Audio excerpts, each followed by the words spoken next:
Congressman Wittman, great to have you. John, great to be back with you. Thanks again for the opportunity. Oh, Congressman, it's always good to have you, and I appreciate you. You come on every week. And I just want to tell our listeners, Congressman Wittman has been coming to my show every week for years. And the greatest thing about it is those that come on my show, there's no script, there's no topics, there's call a number. That's it. Calls in at a time. And that's the end of it. So, Congressman, these job numbers just out, 250,000 new jobs added to the economy. The estimates were 190. It blew the estimates away, 250 new jobs added. The job numbers in the country are off the charts. Wages now up last quarter 3.1% because the job market is tightening. So pay for labor is going up. So we got jobs, we got increases. Unemployment staying at 3.7%, lowest since 1969 now. So you have all these jobs, wages are going up, the economy is booming. How on earth can the Republicans lose control of the House on Tuesday with another tremendous jobs number coming out this month? Well, John, you hit the nail on the head on what I believe people are looking at today, and that is they're looking at their families. They're looking at their financial well-being and determining, are things getting better? And they are by any measure, whether it's your salary, whether it's what you get to keep in your paycheck because you're giving less to the government because of tax breaks, because of the policies that have been put in place by Republicans that have made things easier for businesses, have allowed them to grow, have allowed them to be confident in investing. All of those things are showing themselves. So it's not just the economic numbers, but it's overall, too, how people are feeling about the economy and how they look at Republicans in running the economy. If you look at polls, and as you've said, you always have to take polls with a grain of salt, but, in poll after poll after poll, people look at it and said, we believe Republicans are doing the right thing with economic policy, with tax policy, with regulatory policy. They believe the nation is moving in the right direction. And I think ultimately when people look at the decisions that they make, whether it's there at home with their families and making investment decisions, or even when it's going to the polls, I think they look at that and say, hey, that's at the top of our list of things that we consider important, and those things, John, that make a difference in their daily lives. And I think by any measure, in any area of the economy, and at all earning levels, with the African American community, with the Hispanic community, with all elements of our communities, everybody looks at it, and by every measure, they are doing better, and measurably better, not just marginally better, but measurably better. And I think that makes a difference in how people view what's going on, and I think that too will affect how they respond when they go to the polls this coming Tuesday. So, do the Republicans have a chance to hold the House? I think we do, John. I think it'll be by a narrow margin. There are a lot of challenging seats, but I think that we will hold the majority, and I think that we will be charged with continuing to govern in the ways that people have looked at it and said, hey, that's the right way to govern. It's a successful way to govern. Things are getting better, and will continue to get better with Republican leadership. So you must be talking about holding the House. Like, I've got you holding it by 3 seats. If that played out, is that a reasonable prediction? I would agree, John. I don't have a specific number, but right. I would agree that it'll be by a very, very narrow margin, but I do agree that we will hold the House. Yeah, I think you're going to hold it. I think it's going to be 2 or 3 votes. I think we're going to be, of course, there'll be challenges and a lot of close races, but I look at this a little bit differently. First of all, you got all the fake polls out there, and I've said this now since 2016. You no longer have legitimate polling methodology in this country, except for a handful of polling companies like Rasmussen. Everything else, what you have now is a false methodology to get a fake poll number to drive a fake narrative and fake news. And so it's no longer polling. It's just part of the whole fake news network. And so that's what you have to deal with. So that's why I don't look at a lot of these polls. And a lot of these races, there's 30 races tied, and 29 of them are held by Republicans, and the Democrats are going to need to win 12 of those. But a lot of them are tied. If you have a blue wave, they shouldn't be tied, right? The Democrats would be ahead. If you go back to 2006 when they took over, all of these races, the Democrats had leads in them. That's why everybody knew it was going to be a disaster. Now it's quite the opposite. So I think you hang on. Yeah, I think it'll be narrow, and I agree with you. I think that there will be a number of races that will be determined days or maybe even some weeks after this Tuesday. So I don't believe that you're going to have a crystal clear picture after Tuesday night of what the final count is, Republicans, Democrats, on seats won. So I think it'll be that close, and there'll be races that'll be so close that they'll be further contested in recounts and so forth before they're finally settled. Let's get to the caravan. Bobby Scott just said it was 3,000 people. Everybody says it's 7,000. Bobby Scott says it's 3, and he's the math guy, so I'm not quite figuring that out. Here's what the president has said. I'm not going to let them in. They've deployed now a total of 1,500 military personnel to the southern border along with civil engineers. And what they're going to do is, the president says, in order to apply for asylum legitimately, you're going to have to go to one of the 80 points of entry and do your paperwork. It's going to have to be reviewed. And until such time you're not coming in, could take up to a 3-year period. But we're going to give you tents and food and water, but you're not coming in. Do you think that is the right move or not? Well, that's exactly what the law dictates, that people to enter this country legally seeking asylum need to come to these ports of entry. And I think the president said, listen, we're going to expand the number of ports of entry so that these individuals can pursue their claim of asylum. I think that's the way to do it, to make sure you have it done in an orderly fashion. You know, one of the things I think that has to be done in the long term, John, is we have to put in place more immigration court judges so that these claims can be adjudicated quickly. And they need to be adjudicated there on the border, because the current policy of catch and release, where these people come across illegally, actually seeking out Border Patrol agents, identifying themselves, they're given a card saying, call this number to schedule a court hearing, and then they are taken away from the border and taken to other areas in the United States and released. And as you know, 85% of them don't show up for a scheduled court hearing or call to schedule a court hearing in order to have their cases heard. So, you know, we know that the law itself is broken. It's not working. It's not the way I think anybody would intend for a thoughtful, reasonable, and organized immigration system to work. So the president's tried to put some order into it. And,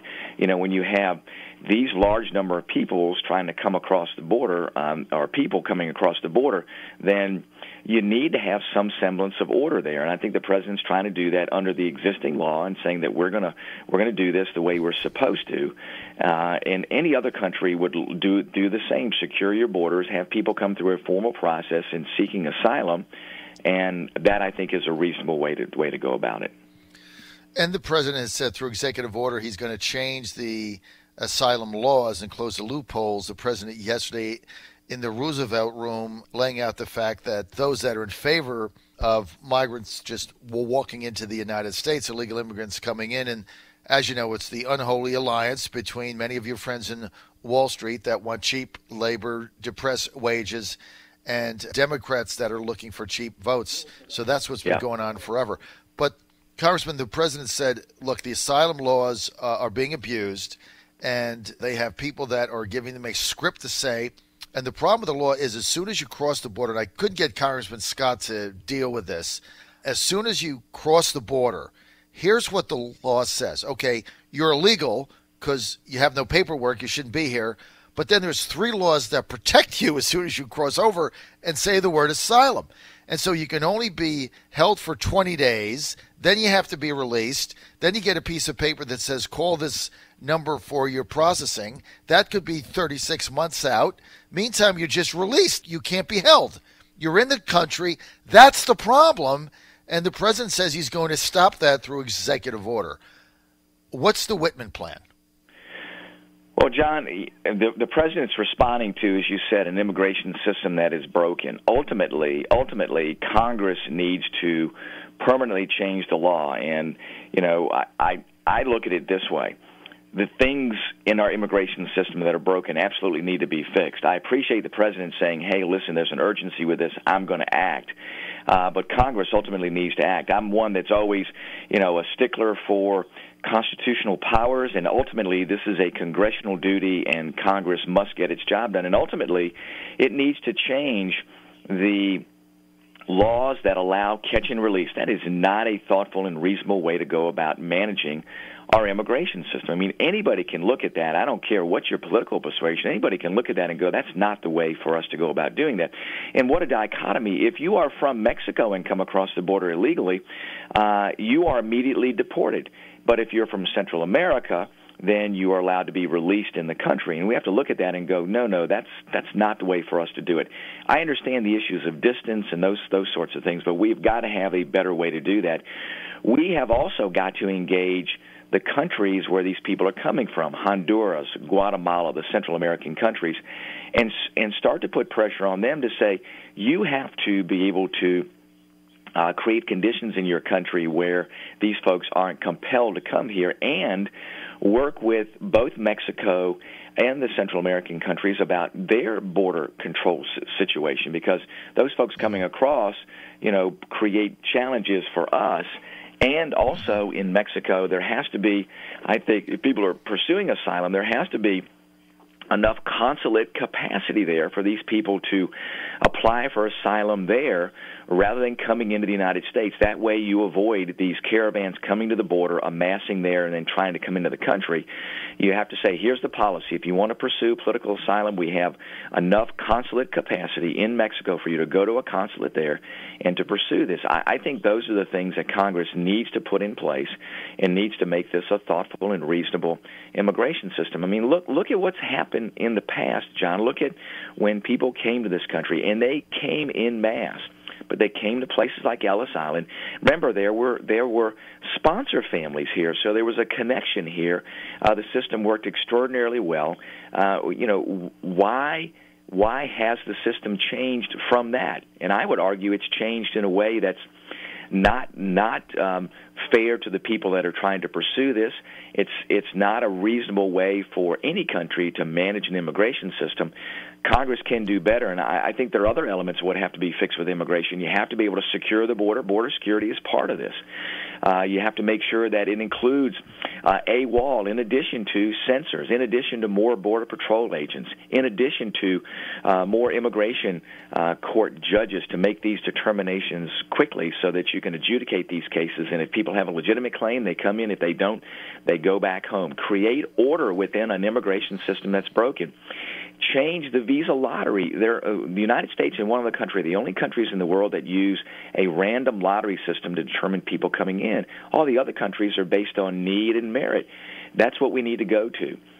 Chain migration, why we allow the large extended families to be part of this instead of just saying, listen, we understand the importance of family members being connected, but there has to be a limit on that. I would say immediate family members, but you have to be able to fix chain migration. You have to be able to also require E-Verify. You have to require that employers identify, are the people that they're hiring legal?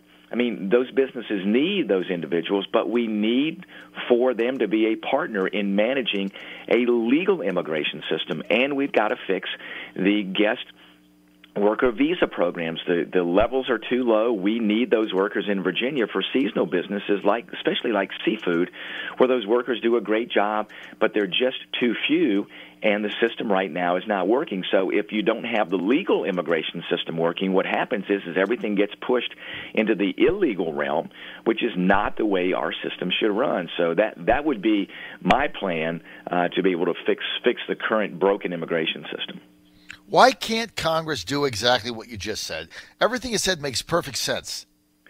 Well, they should be able to, John. There were bills that were able to accomplish that, and even the issue with DACA. I mean, DACA recipients, provide the ability for them to have legal status, and those under temporary protective status, those that are here under a valid asylum claim. Those things have to be fixed too, and there was a bill in that would have achieved that, but only got 193 votes. I wish the leadership would have been as supportive of that bill as they were another bill that I don't think did the things necessary to make sure we have a reasonable and thoughtful immigration system. So I hope that we find, with the situation that's occurring now with these migrants traveling to the U.S., I hope that this brings everybody to the table to say, let's change the law. Congress has to act.